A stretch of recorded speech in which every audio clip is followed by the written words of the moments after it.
नमस्कार, आप देख रहे हैं स्पेशल रिपोर्ट। मैं हूं आपके साथ आयुषी गुप्ता। चलिए रुक करते हैं खबरों की ओर। प्रधानमंत्री मोदी ने राहुल गांधी और अखिलेश यादव पर जोरदार पलटवार किया है। उन्होंने राहुल गांधी को उसी अंदाज में जवाब दिया जिस अंदाज में राहुल गांधी ने महिलाओं के खाते में खटाखट पैसे आने की बात कही थी। प्रधानमंत्री मोदी ने दावा किया कि 4 जून के बाद राहुल गांधी विदेश चले जाएंगे और विपक्ष का गठबंधन पूरी तरीके से बिखर जाएगा। देखिए रिपोर्ट।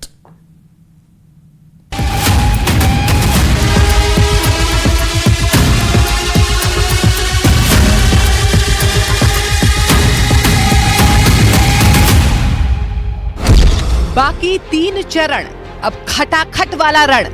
रायबरेली की जनता भी खटाखट खटाखट खटाखट भेजेगी घर। निशाना धार धार, खींची खटाखट पर तलवार। 8,500 रुपए महीने का खटाखट खटाखट खटाखट उनके बैंक अकाउंट में जाएगा। चुनावी लड़ाई में भीषण उबाल। 400 पार कहने वाले लोग हैं, उनको देश की 140 करोड़ जनता 140 सीटों के लिए तरसा देगी। चुनावी लड़ाई खटाखट खटाखट। प्रधानमंत्री नरेंद्र मोदी का खटाखट वाला निशाना। उत्तर प्रदेश की चुनावी रैली में हुंकार भरते हुए प्रधानमंत्री नरेंद्र मोदी ने राहुल गांधी और अखिलेश यादव पर जोरदार हमला किया। उन्होंने कहा कि 2 शहजादों को लगता है कि देश का विकास गुल्ली डंडे का खेल है। महलों में पैदा होने वाले इन शहजादों को ना मेहनत की आदत है और ना ही नतीजे लाने की। इसलिए कहते हैं देश का विकास अपने आप होगा। और कहते क्या है, विकास कैसे होगा? बोले खटाखट खटाखट।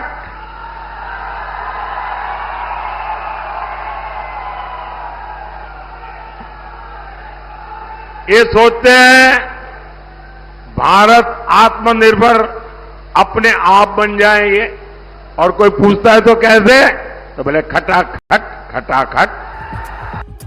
प्रधानमंत्री नरेंद्र मोदी यही नहीं रुके। उन्होंने अखिलेश यादव और राहुल गांधी पर तंज कसते हुए कहा कि उनसे कुछ भी पूछे तो वो कहते हैं खटाखट होगा। उन्होंने कहा कि 4 जून के बाद दोनों की विदाई होगी खटाखट खटाखट, और ये विदेश में छुट्टी मनाने निकल जाएंगे खटाखट खटाखट। रायबरेली की जनता भी खटाखट खटाखट खटाखट भेजेगी घर। अमेठी से गए, रायबरेली से भी जाएंगे। साथियों, देश चलाना सोने की चमच लेकर के पैदा हुए बच्चों का खेल नहीं है। 4 जून के बाद मोदी सरकार बनेगी तो आपको पता है और भी बहुत कुछ होगा। बताओ क्या होगा? बताओ। ये इंडी गठबंधन टूट करके बिखर जाएगा खटाखट खटाखट।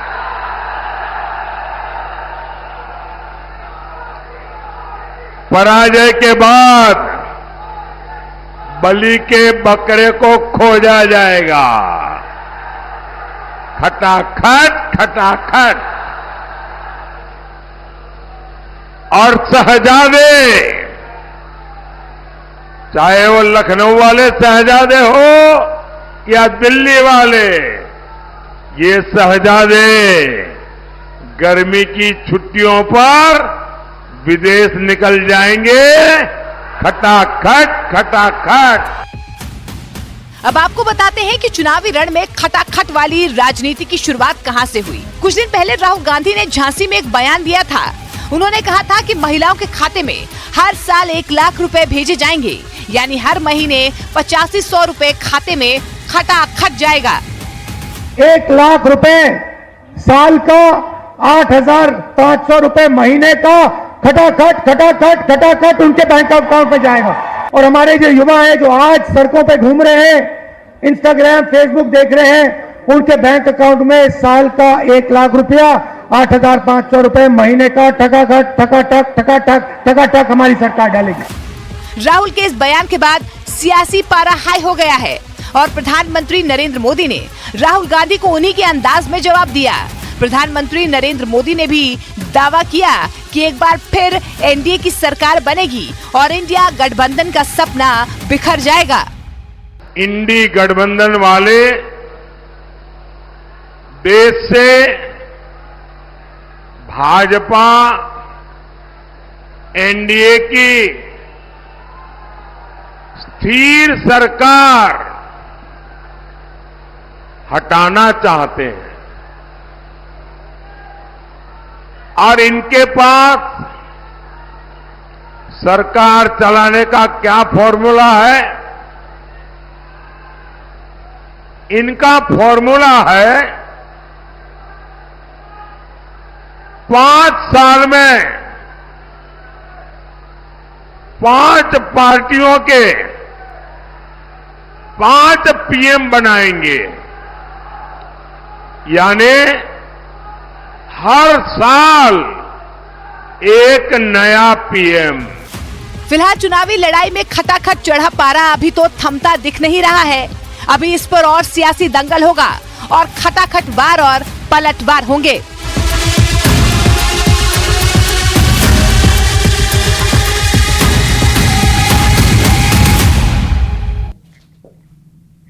और स्वाति मालीवाल के साथ बदसलूकी मामले में दिल्ली पुलिस की तरफ से एफआईआर दर्ज होने के बाद सियासी हंगामा तेज हो गया है। बीजेपी लगातार इस मामले को लेकर के आम आदमी पार्टी और केजरीवाल पर हमलावर है। देखिए रिपोर्ट।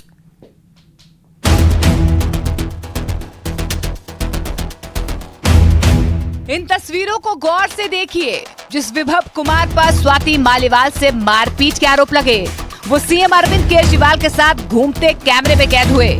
लेकिन हैरानी की बात यह है कि लखनऊ में जब अरविंद केजरीवाल से सवाल किया गया तो वो विभव कुमार पर चुप्पी साध लिए।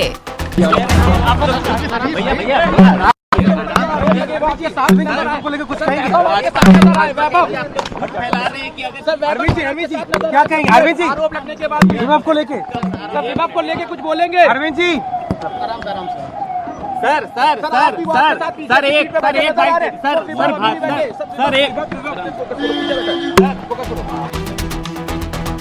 इधर स्वाति मालीवाल से जुड़े सवालों पर केजरीवाल ने चुप्पी साधी तो उधर वित्त मंत्री निर्मला सीतारमण ने उनकी चुप्पी पर सवाल उठाए। उन्होंने कहा कि उन्हें बताया गया कि आरोपी शख्स दिल्ली के सीएम के साथ उत्तर प्रदेश में घूम रहा है। I am being told that in Uttar Pradesh he was seen walking around with the accused. Leave alone talking about it or punishing the person, he is on the contrary walking around with this person, the accused. It's utterly shameful that a member of parliament, a woman who headed the Delhi Women's Commission, was treated like this. उधर असम के CM Himanta Biswa Sharma ने भी स्वाति मालीवाल के साथ बदसलूकी मामले में अरविंद केजरीवाल पर करारा हमला बोला। स्वाति मालीवाल जी ने दिल्ली पुलिस को कंप्लेंट दिया है, स्टेटमेंट भी दिया है। उन्होंने साथ में ये भी बोला है कि मेरा साथ जो हुआ है वो बहुत ही बुरा हुआ है। अभी प्रश्न यही है, अगर बहुत बुरा हुआ है, अरविंद केजरीवाल जी चुप क्यों रहे? उनका सामने जब बुरा हुआ था, अरविंद केजरीवाल कहाँ था? वही रूम में था कि नहीं था? अगर इतना बुरा हुआ है, जो स्वाति मालीवाल जी का ही भाषा है कि मेरा साथ जो हुआ है बहुत बुरा हुआ है, तब अभी भी वो व्यक्ति को लेके केजरीवाल जी क्यों घूम रहा है?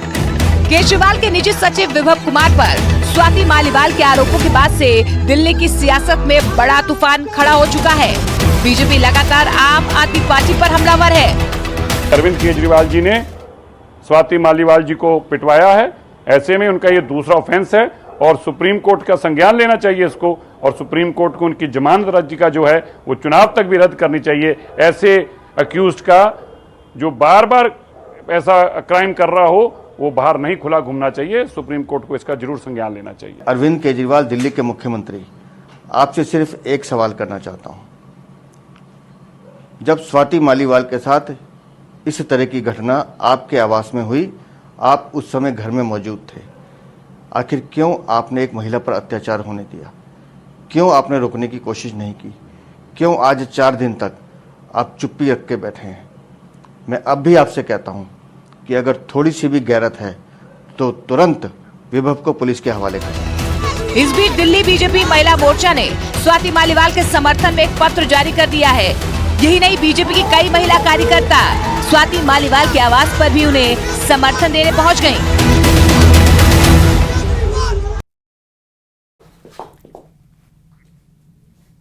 और चलिए रुक करते अगली खबर की ओर। भ्रष्टाचार को मुद्दा बना करके सत्ता में आए अरविंद केजरीवाल अब आम आदमी से मिस्ट्री मैन बनते जा रहे हैं, क्योंकि उनके कितने चेहरे हैं ये कोई नहीं जानता। पहले खुद शराब घोटाले में जेल गए, जेल से जमानत पर छूटे तो अपने ही नेता से मारपीट पर चुप्पी साधकर बीजेपी के निशाने पर आ गए।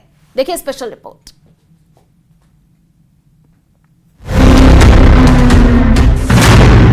स्वाति मालीवाल पर केजरीवाल की चुप्पी। अरविंद जी स्वाति मालीवाल के मामले में अभी तक आप कुछ बोले नहीं है।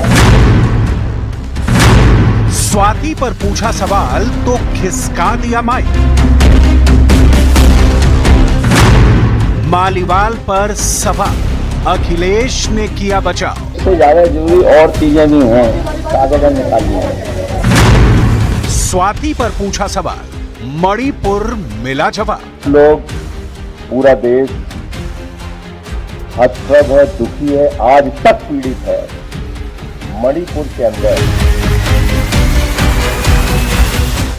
पुलिस डायरी में दर्ज इन लाइनों के बाद दिल्ली की सियासत में एक नया तूफान खड़ा हो गया है। इसी तूफान से बचते बचाते केजरीवाल बुधवार को दिल्ली से लखनऊ जा पहुंचे, लेकिन वहां भी सवालों ने उनका पीछा नहीं छोड़ा। बुधवार को जब केजरीवाल लखनऊ पहुंचे और मीडिया ने उनसे विभव कुमार और स्वाति मालीवाल पर सवाल किया, तो वो कार में बैठे झटके से कार का गेट बंद किया, हाथ जोड़े, मुस्कुराए और निकल गए। लेकिन तस्वीरों में सब कैद हो गया। मीडिया कर्मी सवाल दागते रहे और केजरीवाल चुप्पी साधे निकल गए। आपको लेकर कुछ कहेंगे? अरविंद जी क्या कहेंगे? अरविंद जी आरोप लगने के बाद विभव को लेके कुछ बोलेंगे? अरविंद जी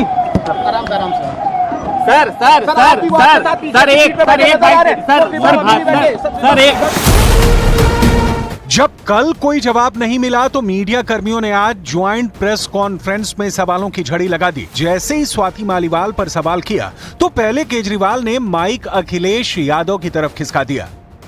इससे ज्यादा जरूरी और चीजें भी हैं, कागज हम निकाल लिए।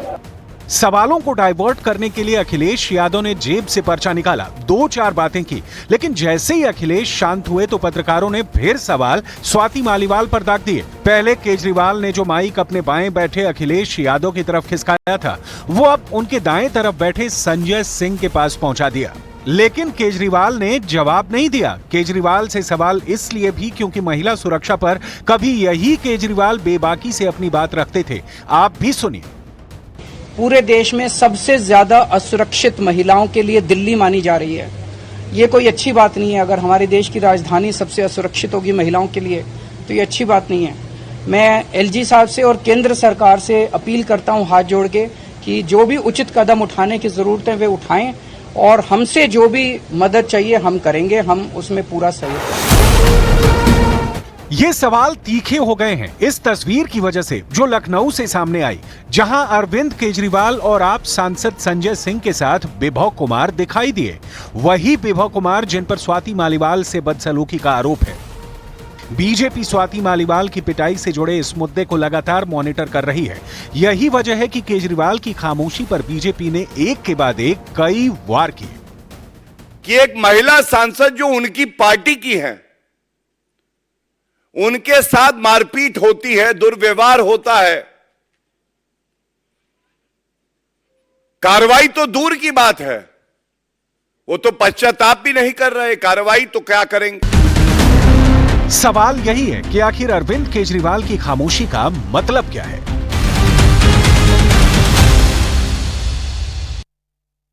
और चलिए रुक करते अगली खबर की ओर। केजरीवाल पीएम मोदी की उम्र को लेकर लगातार सवाल दाग रहे हैं। आज लखनऊ में यानी कि कल अखिलेश यादव और अरविंद केजरीवाल की साझा प्रेस कॉन्फ्रेंस भी हुई और यही सवाल वहां पर गूंजता हुआ दिखा। लेकिन पूर्वांचल वालों ने खड़गे, सोनिया गांधी, शरद पवार, रामगोपाल यादव, लालू यादव जैसे नेताओं का जिक्र कर कहानी को नए मोड में ला दिया। तो समझते हैं कौन कितना यंग है।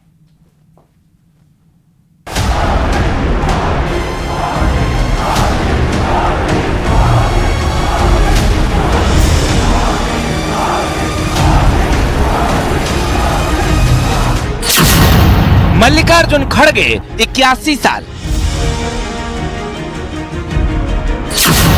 शरद पवार 83 साल,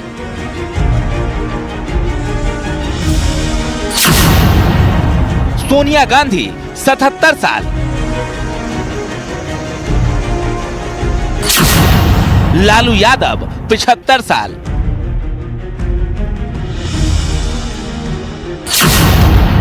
राम गोपाल यादव 77 साल। ये उन बूढ़े नेताओं की फौज है जिनके दिमाग की उपज है इंडिया ब्लॉक।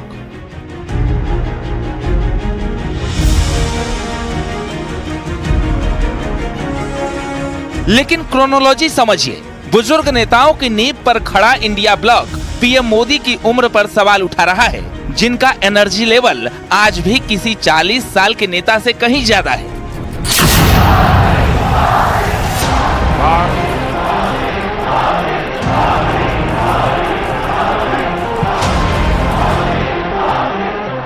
स्वागत है भाई, स्वागत है,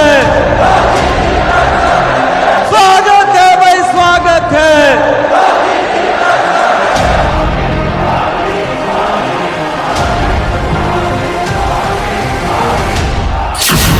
पहले जेल से बाहर निकलते ही अरविंद केजरीवाल ने पीएम मोदी की उम्र पर सवाल उठाए और अब लखनऊ में अखिलेश यादव के साथ प्रेस कॉन्फ्रेंस कर केजरीवाल ने वापस वही बात दोहराई।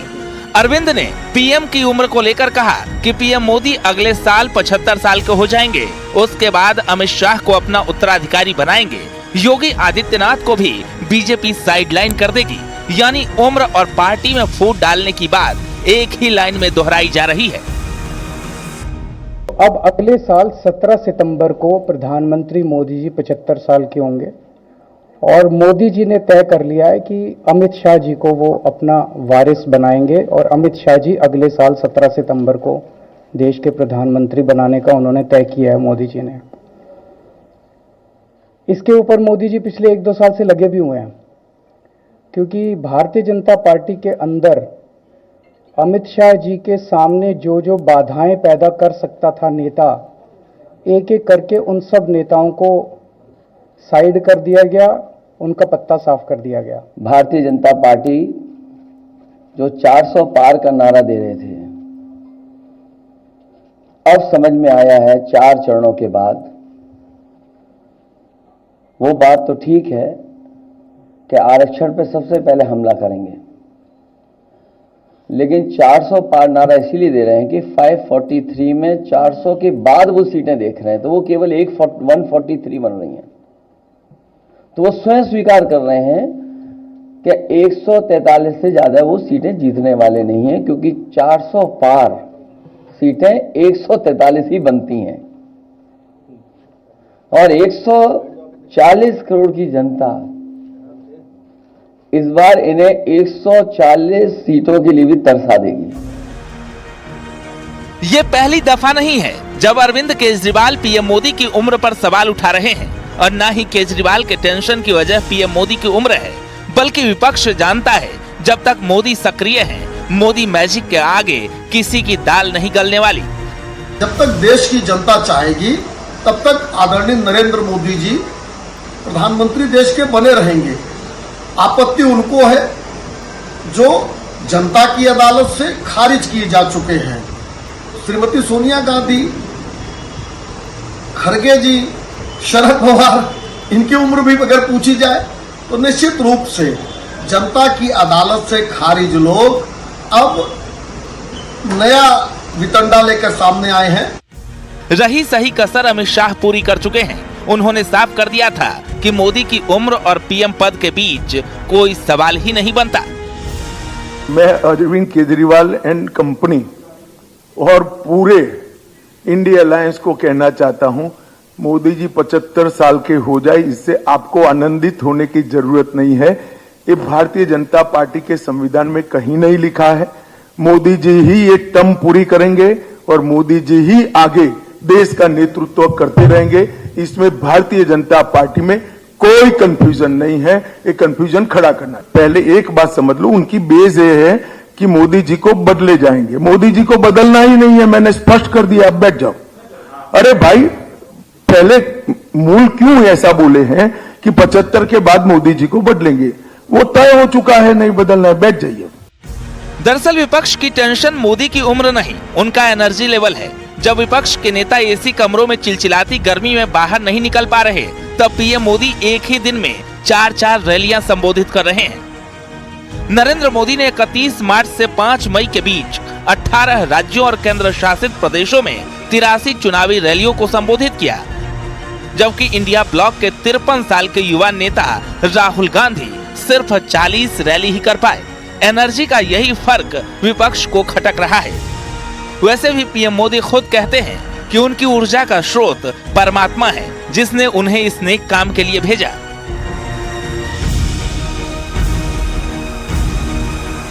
लेकिन फिर भी मैं सोचता हूं कि ये सब कैसे होता है। जैसा अचरज आपको होता है, मुझे भी होता है कि मोदी ये कैसे करता है। फिर मैं सोचता हूं नहीं, शायद परमात्मा ने ही मुझे इस काम के लिए भेजा हुआ है।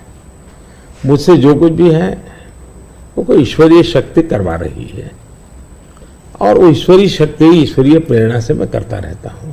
ये कोई परमात्मा की देन है। परमात्मा ने मुझसे कुछ काम लेना तय किया है, किसी पर्पज के लिए परमात्मा ने मुझे भेजा है।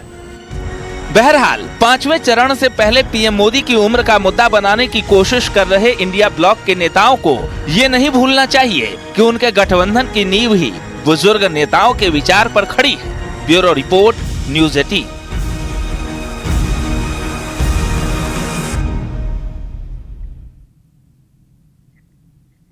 और चलिए फिलहाल इस बुलेटिन में इतना ही। बाकी खबरों के लिए आप देखते रहिए न्यूज़ 18 राजस्थान। नमस्कार।